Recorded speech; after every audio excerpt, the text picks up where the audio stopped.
Welcome to the Social Impact Level Up podcast. This is where we blur the lines between business, nonprofit, and impact. I'm your host, Wendie V, and in season 3, we're redefining success for social entrepreneurs looking to grow their revenue. If you have reality-changing ideas, this is the place for you. Let's jump right into today's episode.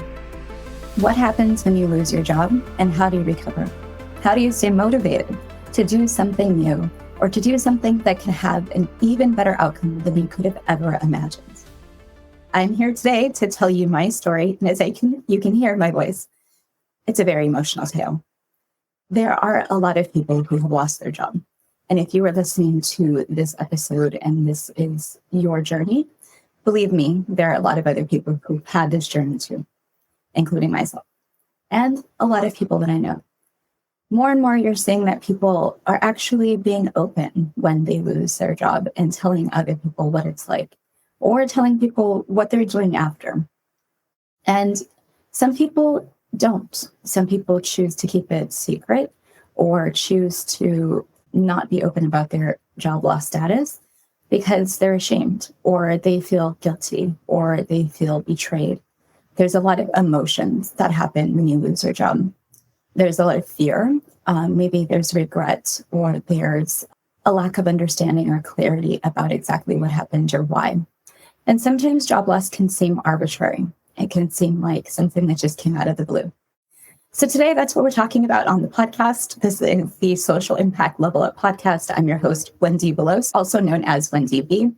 And we're going to jump right into the conversation about how do you stay motivated, and how do you choose entrepreneurship? If this is the journey for you, then how do you choose entrepreneurship as a method of staying motivated after you've lost your job? There's a very simple way that you can use entrepreneurship to keep yourself going, and I wanted to share that in this episode. So we're going to jump right into the story of my own journey. That way you guys know where I'm coming from in this conversation, but also so that you can learn through exactly what I was able to do to build my business and to build my clients as someone who is still healing through the process of losing their job. Now, anyone who has had to make a transition or has changed or has gone through a different chapter in your life and suddenly had the page flipped for them, naturally you think, oh, I'm not sure about myself. I'm not sure about my skills. I'm not sure about what I offer. Or I'm not even sure how I contribute to society in general. There's a lot of questions that go through your head. You might start to feel like you're not an expert in your field, although you have years of expertise. Or you might feel like there's something that is missing in your life, but you're not exactly sure how to get it because you feel this sense of loss for the job that you just lost. You might also feel relief, right? Maybe you worked for, like I did, a system that no longer served you, one that actually was harmful to you and others. And maybe you worked for multiple systems like I did who just don't value your work or value you as the high performer and leader that you are. So if you come to this podcast and you're listening to this particular episode and you're wondering, wow, I never thought about all these things. If you've not lost your job, still continue to listen. I'm sure there'll be something for you here. Are you tired of investing in courses that you don't finish? Wondering where to get on-demand professional development to grow an impact organization? I just made your search so much easier. Head to my online store, learngrowthrive.wendieveloz.com. This is where you can access our learning paths, a curated set of on-demand resources for grant writing, social business, holistic business, and nonprofit growth. If you're curious what's inside each learning path, explore them now at learngrowthrive.wendieveloz.com. So, the first part I want to tell you about my journey is that I was in a C-suite public health director role, and I was not the director of the agency, I was the director of the Office of Policy and Planning. And having worked my way up from being a macro level social worker in the federal government to working in a local government job, this was actually a status promotion for me to have taken this job. I moved across the country. I wrote all about the day that I lost that job in this book called Sister Armor, which you can pick up on Amazon or anywhere. I think online there's a couple different places if you Google it. But this is where I tell you exactly what happened the day that I lost my job. Now, before that, though, it was about the things that I did before I actually stepped into the door of taking that job in the first place. I had spent years investing in myself and my own professional development.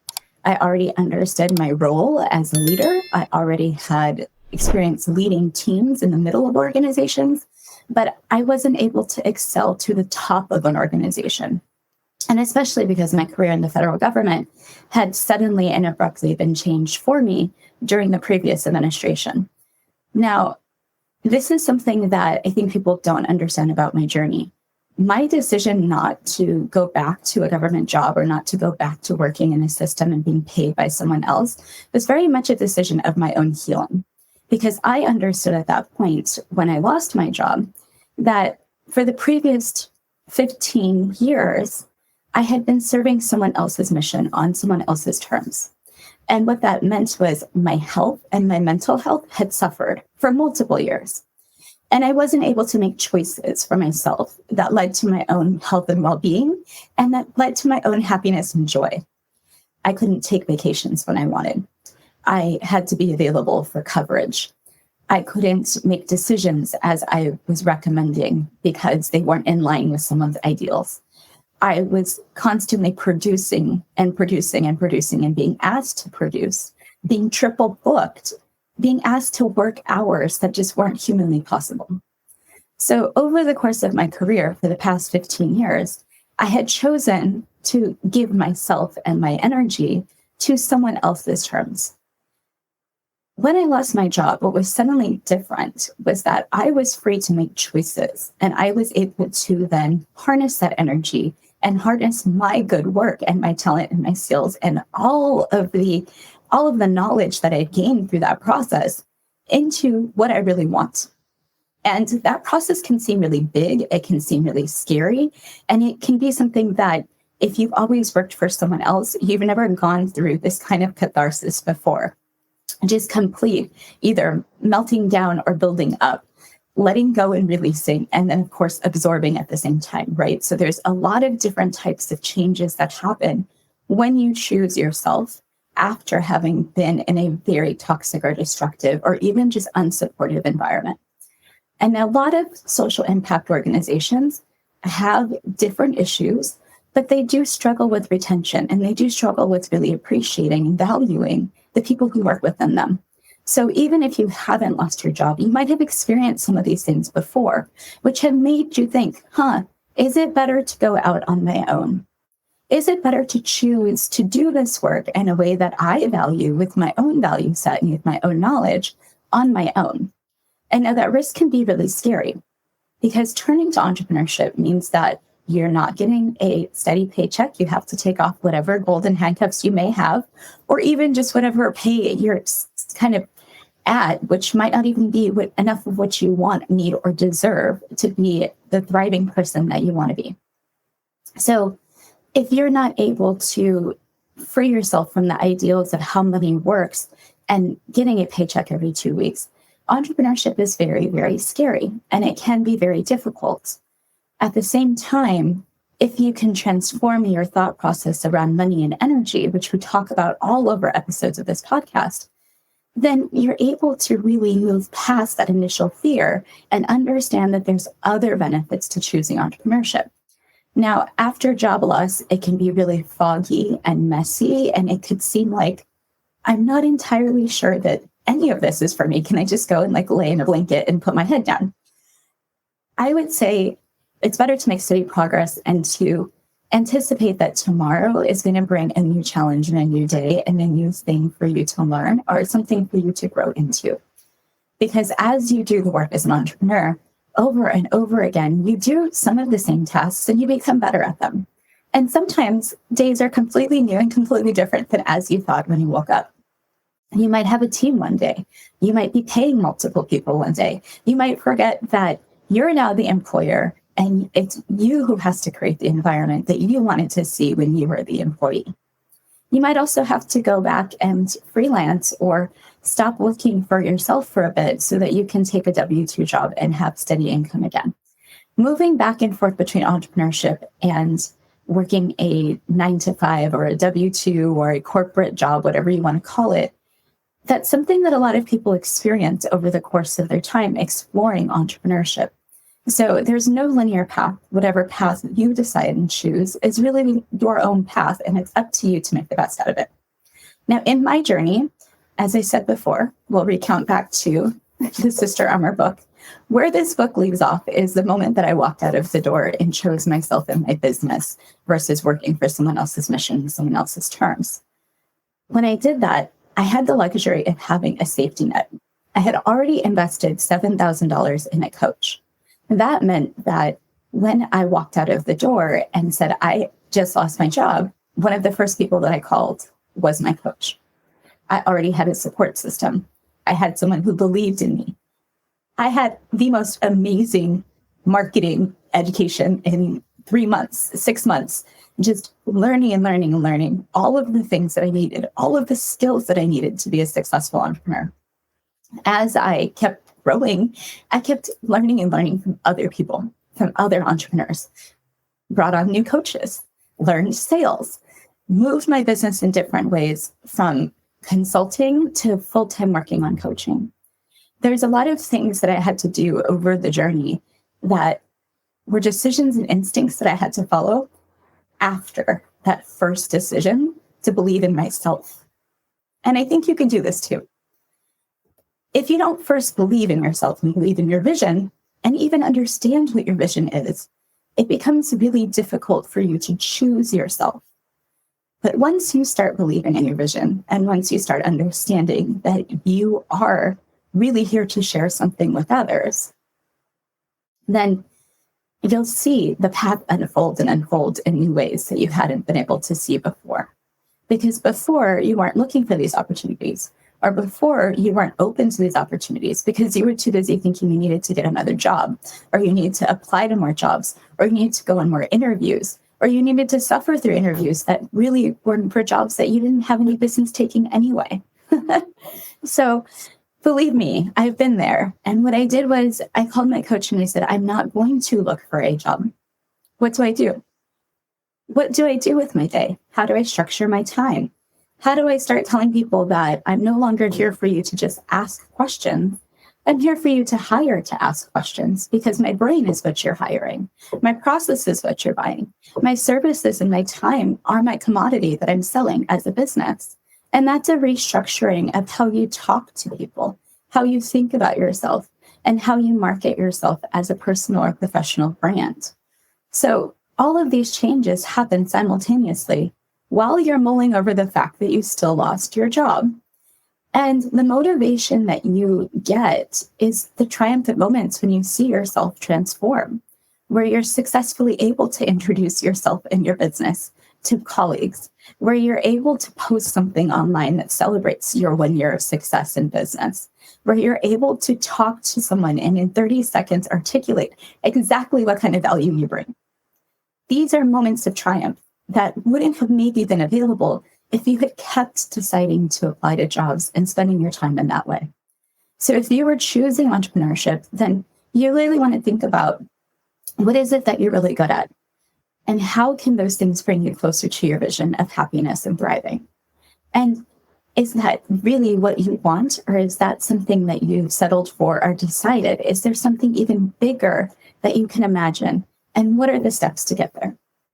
As you work through those steps every single day, the motivation does intrinsically have to come from inside of you, but you can also find external sources of motivation as well. Working outside or working outside of your home if you're always at your house now because it's now your office and your home.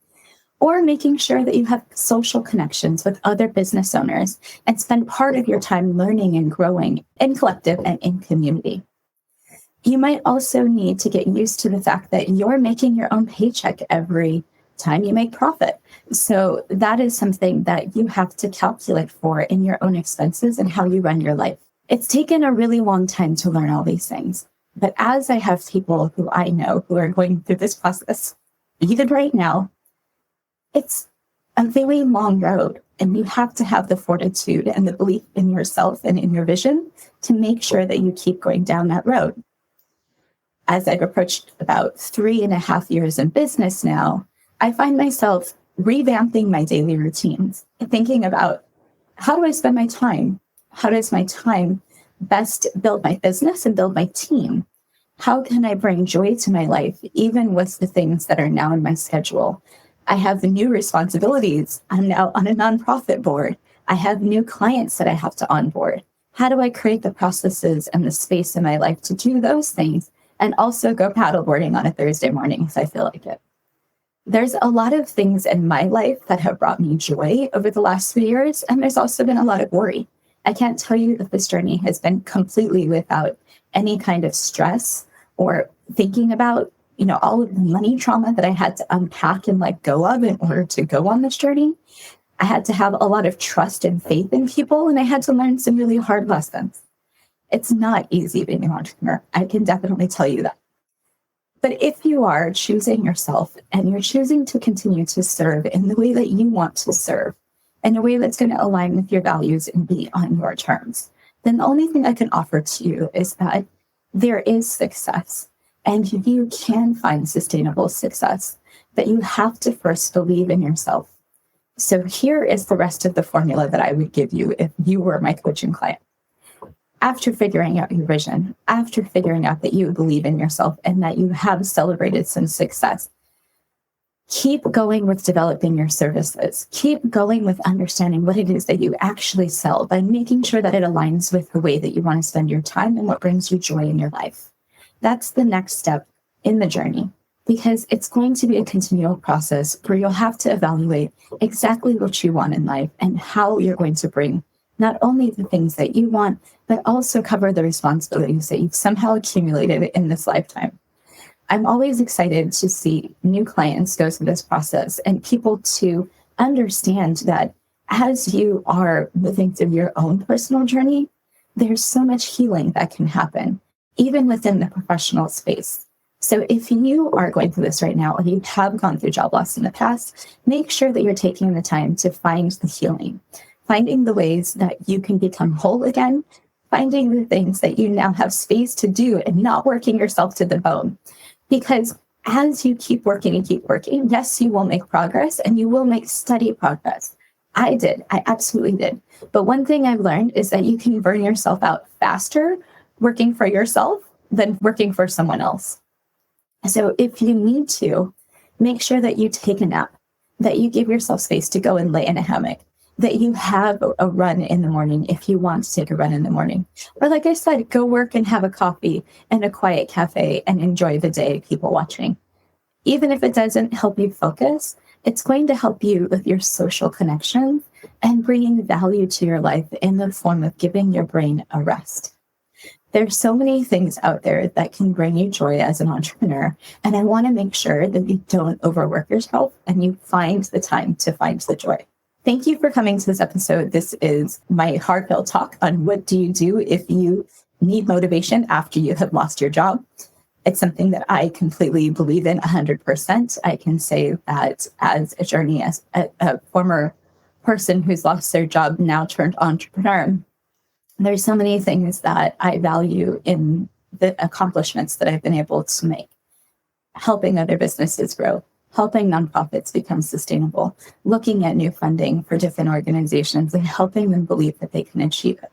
I've been able to accomplish so much, including this podcast, almost 90-ish episodes to date, where I've been able to interview some of the most amazing social entrepreneurs and bring some inspirational stories to light.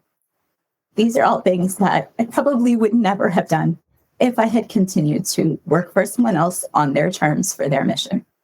So thank you for being here for this episode. I wish you well in your journey, and come back for another episode of the Social Impact Level Up podcast.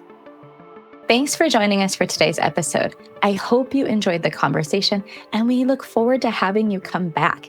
If you're curious about something we shared, make sure you check in the show notes below. And do you want the secret to make your nonprofit or business more sustainable and more profitable? Hop into my Learn, Grow, Thrive University, where I give you exclusive access to resources, mini courses, and templates for free. All you need to do is sign up at wendieveloz.com/university. See you next episode.